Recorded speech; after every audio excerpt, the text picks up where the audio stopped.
urumbwira umbarira uzagenda utanjanye umuri imbere nkakurikira nkukunda bya biganza byawe byame byiteguye kumoza amarira mbona impinduka ruriya rwa rukundo waririmba ku nkunda kuba mbona ukiruka rwagiye rwaciye birashoboka ko nakuriye umutima ntugahora ubyibuka nitababazi waguye mu rukundo rwawe ese habaye iki amahirwe rimwe habaye iki by'ukuri please nitaba please ndagusabye please ndagusabye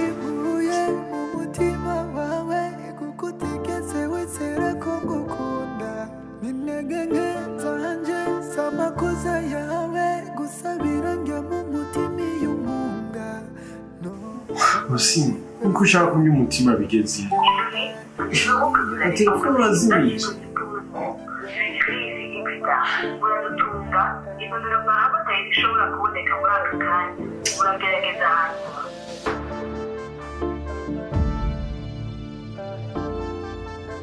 ya bituma basi aba bantu bavuga ubasigira ubutumwa nobabwiye bakubwirije ko ngufu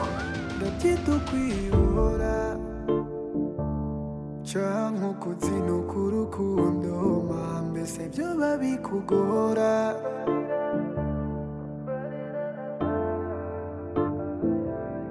usa n'udashaka I don't know why gusa ngufitiye icyaka rukundo rwandere kumurira uraka urakunda gushaka nezereza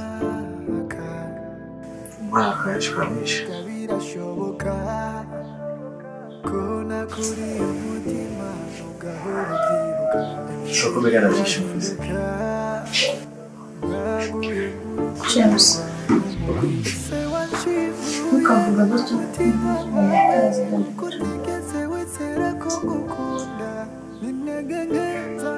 basa ko ari ibintu byoroshye kujya kwa muganga si umwana atabizi umwana w'iminsi amaze mu rugo ntazi niba narabyaye cyangwa ntarabyaye ntazi ngo ubu mbayeho gute uribaza ko ari situwasiyo yoroshye tekana sivyo please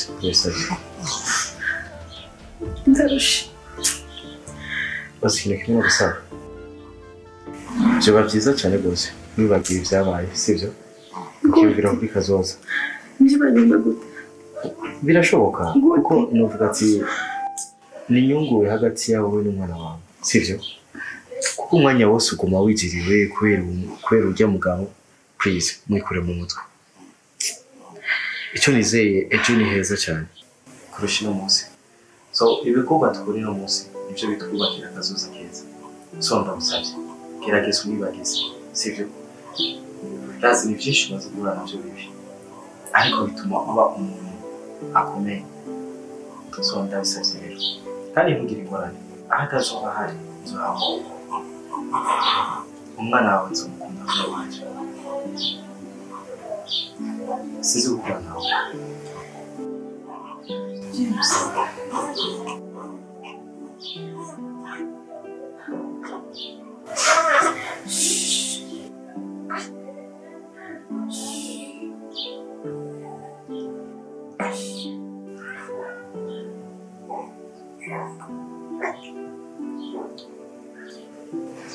James urabona utaje kubabarira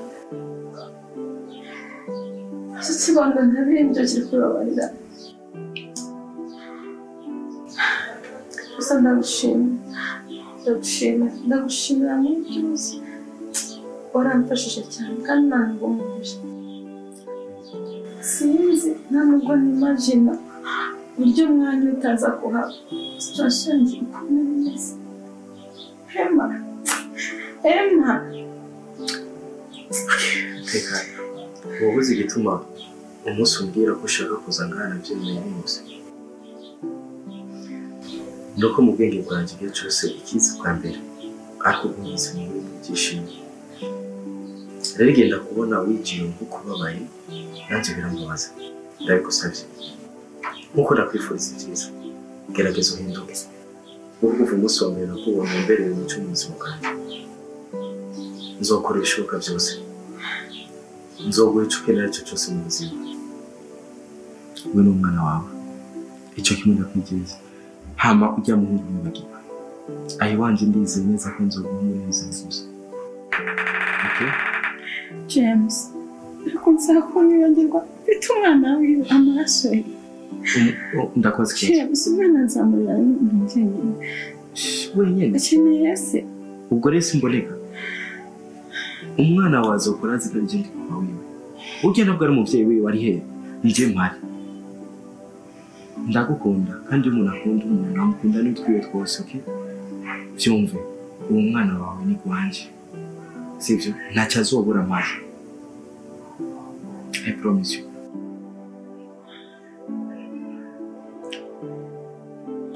okay tekana umva amahoro niwo munezero wanje kuko niba bandanye ubaba mbona babaye ufite agahinda nanjye bizumbabaza kuko ndagukunda kandi icyo kimwe nakizi mwana James kuti nawe wanyirwa rero ariko uwo mwana mfite amaraso ye ariko niki gutarakora nakubwiye igihe adahari nzoba mpari okay umwana wiwe ntabwo ari umwana wiwe umwana wanje wavyumvise ni telefone yawe kana kuzana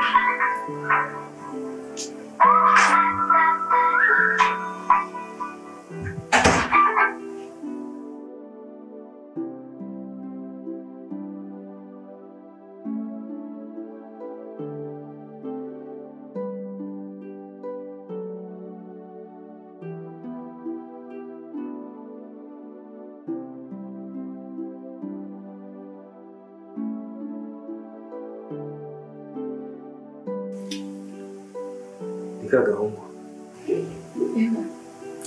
reka kumubwiza nawe sishaka gutera stress no kuzima telefone akindeze ugeze neza sinshaka nakubona isura yayo ndakutabaye please Viva, save please ndetse vuba ikomere mu mutima simbasha kwirwanira no mbwira ikosa nakoze byari ryo kugukunda muri ubu buzima mbwira ikosa nakoze mbese ikosa nakoze byari ukukwisangamo nkaba mu rukundo rwawe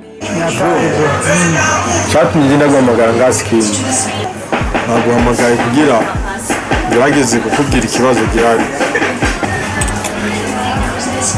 gusi twarabanye kandi tumaze igihe kitari gitoya ibyo ndabizi tubanye amezi ari nk'atandatu kandi aho byari bigeze byari bimeze neza ndiko ndakumva bro ndiko ndakumva gusi kwibaruka umunsi yibaruka sinasubiye kumubona muhira namusize muhira ngiye mu kazi muhura n'ibibazo gusa yari yampamagaye ngiye kwitaba kuko nari niko ndashwana n'umuntu yafatiye kw'inkoho by'inkoho kandi yewe yafatiye kw'inkoho wari yafatiye kw'inkoho acaranya ka telefone acanwara telefone na parena n'ifisa arayitwara nshyize mu rugo na telefone yari mfise bisaba yuko ndondera mbaza abana bambwira ati babonye so ajyana n'umuntu gusa yasanga umuntu yafashwe neza nagerageje kurondera indi telefone ndamurondera ntibyakunda nyuma y'iminsi ibiri nanze telefone ndamurondera ntibyakunda inshuti yanjye nahangayitse ku bwawe nagerageje no kwitaba yumvise ko ari ijwi ryanjye aca ahita nkupirako aca akate telefone aca akupa so rero nagomagaye ngaha kuko nzi uri nka musaza we n'umunsi wa mbere azi iwanjye mwari muri kumwe cya mbere umenye ko ndamukunda kuko bwa mbere sinamwiyumvamo kandi sinamwumva ko aricyo nukora kubwiwe ariko arageze igihe numva ko ndamukunda kandi pana numva ndamukunda n'ubu ndabirimo kandi ndamaze gutahura icyo aricyo kuri jewe kandi azi inyungu yiwe kuri jewe na umwana wanjye kuko ubu uribaza ko yabyaye naho nazi ngo yabyaye iki yabyaye umuhungu cyangwa umukobwa ariko icyo nzi ni kimwe nuko ndamushaka mu buzima ndashaka kujya mwana tumurebe niko namutelefona ntiyitabe ndiko ndamutelefona ntiyitabe ndiko ndakoresha indi telefone yambwira ati alo Roxy numvise ko ari ijwi ryanjye gaca kupa ugira icyo ufashije kuri telefone bro ndaguhe pole kwanza bwa mbere na mbere genda umuhungu hari igihe bidufata umwanya wo kumva ikintu tumvise kugira ngo tubashe kugiha agaciro tumenye n'ikintu dushobora gukora jewe Hosi ni umusista wanje urabizi narashyitse mu rugo iwawe kandi si ku nshuro imwe naje hajya mu rugo iwawe ariko inkuru zanyu zimwe narazimenye n'izindi ntazo namenye ndabizi ko hari umwanya munini mwigeze ko hari ibintu bitariko biragenda neza ariko kandi ndafise n'ayandi makuru ambwira ko mwahavuyemo inshuti nziza mu Rwanda ariko rero kuri ibyo bintu byarabaye Jesse narinzi ko ariko byagenze pole sana bro pole sana rero Hosi jewe turaheruka kuvugana kandi narashyitse n'ahari ndaguhumuriza wanashaka narashyitse n'ahari banza undindire gatoya icyo nzi nuko ameze neza nta kibazo gihari ntiyateye aza muhira na je nabimenye turotara gatoya mugabo kuri ujya munsi nyene yibaruka sinashatse kwinjira mu by'ubuzima cyane ngo ndamubaze kubera iki uvuye hano uyungururije muri kino kibanza mugabo narabonye ko ari ngora urantegera bro ariko rero jewe nk'umuhungu kandi ndabizi neza ko ujya mwana ari gwawe urantegera jewe mfata ibintu nkabyiyumvira a long term sibyo sinshobora kwiyumvira nka kujya mushiki wanje ariko ariyumvira ndabizi ko ujya mwana ashobora kuba akeneye ukubaho kwawe mu buzima bwiwe bantegera rero kubw'ivyo jewe ngiye kukurangira ahantu ari ariko ndagusaba ikintu kimwe ntuje kumuteza akavuyo ntuje kumuteza umudurumbanyi umugabo witwa James uwo munsi murazina umubosi wiwe James yeah mbosi yavuye kwa muganga aja kwa James yeah ningaho mukinaniramo nshobora no kuguhereza umuntu aguherekeza akagushikanaho ukakwereka urupangu mugabo kondisiyoni yayo ntuje guteza akavuyo uzobumpe mukiyita ndabikuhanuye we nk'umuhungu mugenzi wanje nk'umuntu nzi ko wabanye na mushiki wanje mukagira ubuzima uruhande rumwe rw'ubuzima bubi muga mukagira n'urundi ruhande rw'ubuzima bwiza ikindi nacyo gitumye ndakwibira iryo banga ni uko ndabizi neza kuri se w'ujya mwana sinzi nimba yaramubeshe cyangwa atamubeshe mugabo ndabizi ko ikinyoma kimara umunsi kikamara umwaka uriko uranyuma rero ugiye kubera mp'agaciro famiye burya famiye ni ikintu gikomeye kuba ujya mwana deja ari hagati yanyu mwebwe babiri hari ikintu kinini cyane abantu badashobora gusambura byoroshye rero uragenda muvugane ntugufashe akanya ukabinsigurira ukambwira ko wagize ingorane kuri ujya munsi akaguhamagara wari wafashwe uragenda basimubwira fata akanya ubimusigurira wenda ashobora gutahura ndabizi ko mushiki wanjye ari umufungamutwe ariko niwagenda buke buke ukamubwira arashobora kukugeza nicyo cyonyine karibu stereo sister amakuru yo kunyana nta mpamvu yotuma ndakora murabizi uri amaraso yanjye kuvuga rwose mvana mu bitaro byose birangirira urabona nyene iyi si n'ibibazo hari igihe tugenda hariya bikagenda uku tukagaruka ino bikagenda kuno urumva ni hatari niyo nkibona umwanya kugira ngo ushobore guca ngaruka none wari umeze neza ndashima Imana uko biri kose ndabona nta ribi hano ufashwe neza sinavuga ngo meze neza 100% bitewe n'impamvu nabuze gusa ndashima Imana ko byose ntacyo nshinja cyane. urazi mu isi niko byama bimeze nta byama byuzuye cyaba mu ijuru nta mpamvu yo gusubira kuyita mu isi kandi ariko gihe uko mbona birasa neza pe. Sabro ako nagomba ngwazi ikintu kimwe ntizere yuko tigeze uvugana n'irambwa ngo ni Aimable. Nizere ko tigeze umubwira ko nabyaye kuko ntabyigeze ashaka kumenya. Ese niko bwoba wari ufise? Sinyeneye. Ariko ujya ni papa w'umwana wawe? Nta papa umuntu ashobora guhamagara abizi neza situation ndimo. Akaba kunyitaba nkamamagara inshuro 800. Uzi ko yanandi hagati y'upfu n'ubuzima. Sister mutaka kuri telefone ikibazo kimwe. Reka tuganire ganira na jewe reka n'amashavu banze tuganire. Reka nkubaze ikibazo kimwe. Ese wigeze ugerageza rimwe nibura umunsi umwe ukavuga uti reka ndamuhamagare ndamubaze kubera iki wa munsi byagenze kujya warigeze ugira uwo mutima cyangwa gutera iyo nama? Mpamagare nde? Ndavuga Emma. Ego kweli. Mpamagare Emma. Onu wayi. Bro, sinzi nzi ko ari umuntu utahura situation kutundi wari wese. Uwo mwanya uvugana nawe umuhaye ukwiye. Kuva umunsi wa mbere nkandagira muri rya nzu. Umwana musize. Mwana cyane. So, uzi kujya mwana zo mu buryo ntawe. Ubushatse kuvuga iki? Njye ni umusazi. Urabizi ibyo ashatse kuvuga. Ubu nakoresha umusazi. Bazabaza cy'umutekano. Hano ndazitondasha. So, hari icyo nanifuza kukubaza. Bivanye na situation yari maze iminsi urimo ku byerekeye se w'umwana ku ngorane bamucamo uraza ari bimwe nabyo nagenda ajyamo ku bwawe. So, nashaka nyine gahunda ufise ku cyerekeye urukundo rwawe sinzi ko mu mucyo.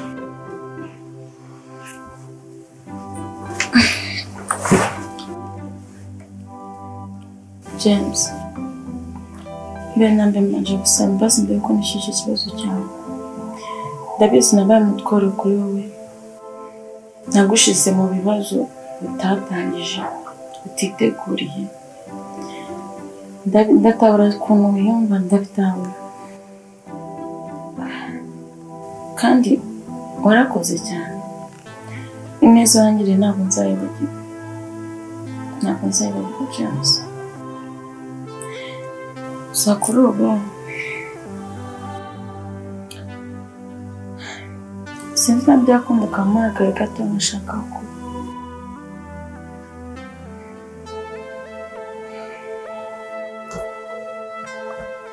Ndi mu cyumba.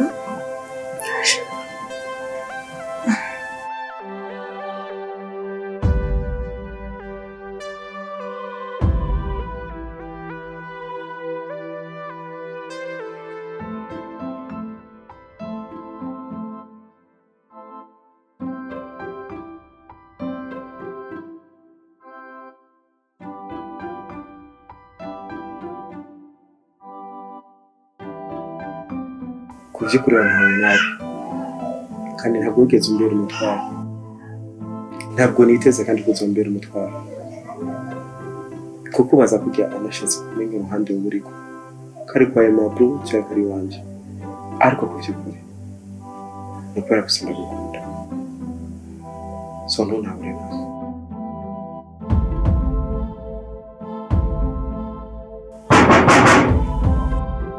Karibu. Karibu.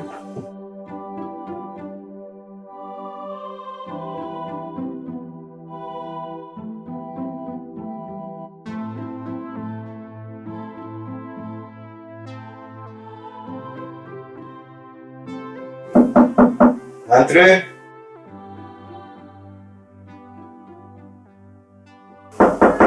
Injira ruguru. Odi ngaho. Karibu. Karibu.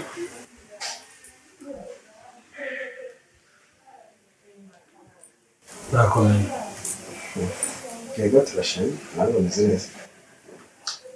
Amahoro ariko si amahoro cyane kubera twaratakaje kandi ibyo twatakaje twarabaririje hirya no hino batubwira ko biri hano. Natakaje umugore n'umwana nibo nari nje kuraba nifuza yuko ubamamagaye abatahane. Okay.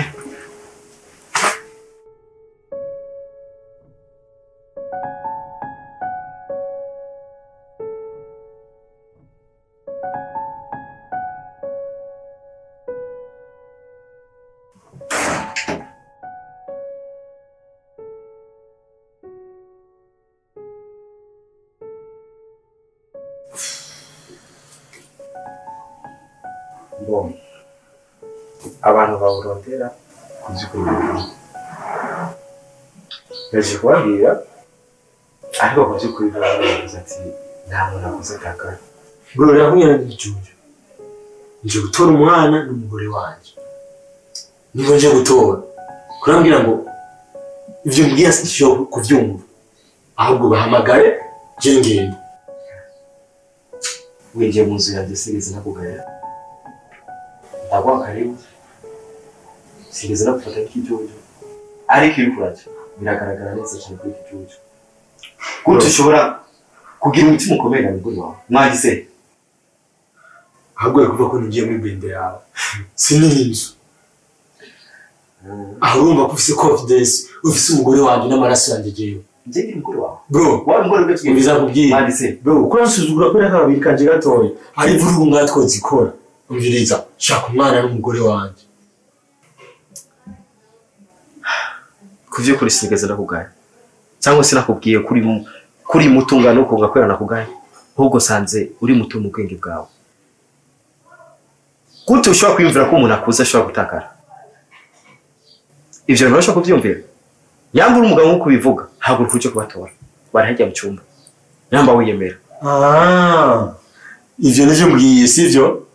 Uzi amategeko uko hana umuntu atwaye umugore w'umuntu. Ivyo warubizi. Isi yose irazi kujya umugore wanje. Isi yose irazi ko umwana ufise ari umwana wanje. None kubera udashaka kubarikura ndabatwaye. Utetwa. We nta mategeko uzi. Ivyo urabizi. We nyamuza amategeko. Umugore wawe amufise. Genda witwara. Nyama umugore wawe. Hama nawe kare mu bangoro. Urashobora kuza mu nzu yanjye nakufashe neza ugatangura kunterwa. Uko mukiri kivyo mwiri wawe. Ukamfata kandi kuba atsoka. Uzokomeza urya umutima untwara ibyishimo mu buzima.